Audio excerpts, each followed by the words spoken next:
நண்பர்கள் அனைவருக்கும் வணக்கம். இன்றைக்கி வந்து ஒரு அற்புதமான ஒரு பயனுள்ள ஒரு பதிவு தான் இன்றைக்கி நம்ம சேனலில் போட்டிருக்கோம். இது பார்த்திங்கன்னா ட்ரெண்டி வாஷ்ன்னு சொல்லிட்டு நம்ம கராபியில் வந்து டூர் வந்திருந்தோம்.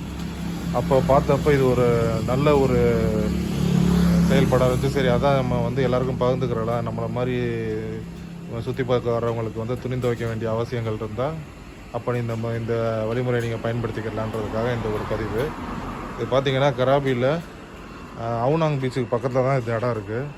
சொய் ரங்நாம் சொல்லிட்டு இது தெருவுக்கு பேர். சொய் ரங்நாம் தெருவுக்கு பக்கத்தில் தான் இருக்குது. இங்கே ஒரு மசூதியும் இருக்குது. பா நா தின் மாஸ்கின்னு சொல்லிட்டு ஒரு மசூதியும் இருக்குது. இந்த இடம் தான் இந்த மாதிரி ஒரு குடில் மாதிரி போட்டிருக்காங்க பக்கத்தில். இந்த ரோட்டில் இருக்குது. நேராக போனால் அவுனாங் போயிடும். இப்போ பார்த்தீங்கன்னா இந்த இடம் நல்லா வெளியே வெயிட்டிங் ஏரியாலாம் சூப்பராக போட்டு நல்லா அருமையாக பண்ணி வச்சுருக்காங்க. பாருங்கள், ட்ரெண்டி வாஷ்ன்னு வெளியே அந்த மாதிரி கொடியெலாம் வச்சுருக்குறாங்க. இதில் பார்த்தீங்கன்னா 24 ஹவர்ஸ் இது ஓப்பனில் இருக்கும். இப்போ உங்களுக்கு வந்து இப்போ எல்லா வேலையும் முடிச்சுட்டு டே டைமில் எல்லாம் சுற்றி பார்த்துருப்பீங்க. நைட்டில் வந்து ரெஸ்ட் எடுக்கிறப்ப ஒரு 1 ஹவர் நீங்கள் வந்து ஸ்பெண்ட் பண்ணிங்கன்னா இந்த இடத்துல வந்து நல்லா துணியை துவைச்சிட்டு போயிடலாம். இப்போ பார்த்தீங்கன்னா வந்து 4 வெரைட்டி ஆஃப் வெயிட்ஸில் வந்து இந்த மிஷின் இருக்குது. இது வந்து ஆரம்பம் பார்த்திங்கன்னா 8 கிலோவில் ஆரம்பிக்குது. 8 கிலோ, 10 கிலோ, 13, 17 கிலோன்னு 4 வெரைட்டியாக வச்சுருக்காங்க மிஷினு. வாஷிங் மிஷினு ப்ளஸ் கீழே இருக்கிறது எல்லாமே வாஷிங் மிஷினு, மேலே இருக்கிறது எல்லாமே ட்ரையரு. நல்லா அருமையாக மெயின்டைன் பண்ணி வச்சுருக்காங்க. நல்லா புது கடை இது. பார்த்திங்கன்னா உங்களுக்கு 8 கிலோ வந்து துவைக்கிறதுக்கு 30 பாட்டு, அதே வந்து ட்ரையருக்குமே உங்களுக்கு வந்து 30 பாட்டு இருக்கும். அதே மாதிரி 10 கிலோவுக்கு வந்து 40 கிலோ 40 ரூபா 40 பாட்டு வரும். 13 கிலோ 17 கிலோவில் வந்து உங்களுக்கு 60 ரூபா 70 ரூபாயிலேருந்து ஸ்டார்ட் ஆகும். அதுக்கப்புறம் நீங்கள் வந்து ஹீட் எவ்வளோ வைக்கிறீங்களோ அதுக்கேற்ற மாதிரி உங்களுக்கு ரேட்டு கொஞ்சம் அதிகமாகும். பெரும்பாலும் நம்ம வந்து இந்த சின்ன மிஷின் தான் யூஸ் பண்ணுற மாதிரி இருக்கும். பெரிய குடும்பமாக வரைக்கும் நிறைய பேர் சேர்ந்து போகிறீங்கன்னா நீங்கள் பெரிய மிஷின் எடுத்துக்கலாம். உங்களுக்கு அது லாபமாகவே இருக்கும். அதை விட பார்த்திங்கன்னா இங்கே வந்து உங்களுக்கு காயின் எக்ஸ்சேஞ்ச், நம்ம இப்போ வெளிநாட்டில் வந்து வரோம், நமக்கு பார்த்திங்கன்னா காயின்ஸ் இருக்குது. அது இங்கே வந்து 10 ரூபா 10 பாட்டு காயின் தான் இதில் போடுற மாதிரி இருக்கும். அப்படி இல்லைனா வந்து QR கோடில் பே பண்ணுற மாதிரி இருக்கும். அப்படி இருக்கப்போ இல்லை நீங்கள் காயின் எக்ஸ்சேஞ்ச் பண்ணிக்கலாம். ரூபா நோட்டு கொடுத்தீங்கன்னா காயின்ஸ் கொடுத்துரும். 10 ரூபா காயினா நீங்கள் வந்து எவ்வளவோ இப்போ 8 கிலோ மிஷினில் போகிறீங்கன்னா 3 10 ரூபா காயின் போடணும். 10 கிலோவில் போடுறதா இருந்தால் 4 10 ரூபா காயின் போடணும். அது மாதிரி பார்த்து போட்டுக்கலாம். அது மாதிரி இது காயின்ஸ் உங்களுக்கு எடுத்துக்கலாம். அதே மாதிரி இங்கே வந்து கீழே 2 ரேக்கு சாஃப்ட்னரும், மேலே 2 ரேக்கு வந்து உங்களுக்கு லிக்விட் டிட்டர்ஜென்ட்டும் வச்சுருக்காங்க.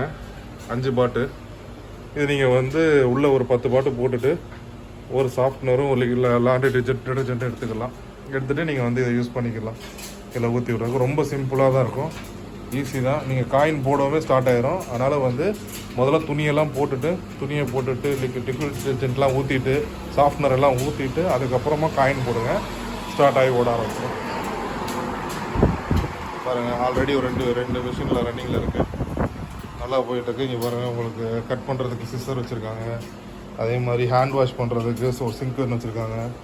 உங்களோட துணியெல்லாம் எடுத்து வச்சுக்கிறதுக்கு 3 பேஸ்கெட்ஸ்லாம் வச்சுருக்காங்க. நல்லா மெயின்டைன் பண்ணியிருக்காங்க. சேர்ஸ்லாம் போட்டு வச்சுருக்காங்க. ஃபேனு, கிளாக்கு உங்களுக்கு வந்து ரொம்ப நல்லா பராமரித்து வச்சுருக்காங்க. மெயின் ரோட்லேயே இருக்குது.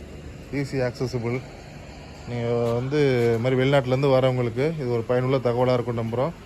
நீங்கள் கராபி வர்றப்ப உங்களோட துணியெல்லாம் வந்து இங்கேருந்து அழுக்கோட, ஏன்னா நம்ம வந்து பீச்சுக்கு நிறையா தடவை யூஸ் போகிறோம். ஏன்னா கராபி வந்து பீச்சுக்கு ஃபேமஸ்ஸு. அங்கே நம்ம வந்துட்டு நிறையா நனைஞ்ச துணியெல்லாம் இருக்கும். அதை வந்து நம்ம திருப்பி அப்படியே நனைஞ்சதோடு எடுத்துகிட்டு போகாமல் அழுக்கு துணியெல்லாம் இங்கே வந்து துவைச்சிட்டு போனோம்னா நமக்கு வந்து வெயிட்டும் கம்மி லக்கேஜில் எடுத்துகிட்டு போகிறப்ப. அதே மாதிரி இங்கேருந்து அழுக்கோடு கொண்டு போக தேவையில்லை. நல்லா துவைச்சி நீட்டாக எடுத்துகிட்டு போய்க்கலாம். அதே மாதிரி நீங்கள் கொஞ்சம் துணி கொண்டு வந்தாலே போதும். இங்கே இருக்கிற வாஷிங் மிஷினில் யூஸ் பண்ணி நீங்கள் வாஷ் பண்ணிவிட்டு அதே திரும்பி நீங்கள் யூஸ் பண்ணிக்கலாம். இது ஒரு நல்ல பயனுள்ள தகவலாக இருக்கும்னு நினைக்கிற நண்பர்களே. உங்களுக்கு வந்து இந்த வீடியோ கண்டிப்பாக பிடிச்சிருக்கும் நம்புகிறேன். மறக்காமல் நம்ம சேனலை சப்ஸ்கிரைப் பண்ணுங்கள். உங்கள் தெரிஞ்ச நண்பர்களுக்கு பகிர்ந்துவிடுங்க. நீங்களும் பேங்காக் கராபி இந்த பக்கம் போகிற மாதிரி இருந்துச்சுன்னா மறக்காமல் இந்த ஒரு பதிவை பார்த்துட்டு இந்த தகவலை பயன்படுத்திக்கிறேங்க. ரொம்ப எளிமையாகவும் இருக்கும், நல்ல பயனுள்ளதாகவும் இருக்கும். மீண்டும் ஒரு பதிவில் சந்திப்போம் நண்பர்களே. அதுவரை நன்றி, வணக்கம். மறக்காமல் நம்ம சேனலை சப்ஸ்கிரைப் பண்ணுங்கள். வீடியோ பிடிச்சா லைக் பண்ணுங்கள். ஏதாவது டவுட் இருந்தால் கமெண்ட்டில் போடுங்க. நன்றி.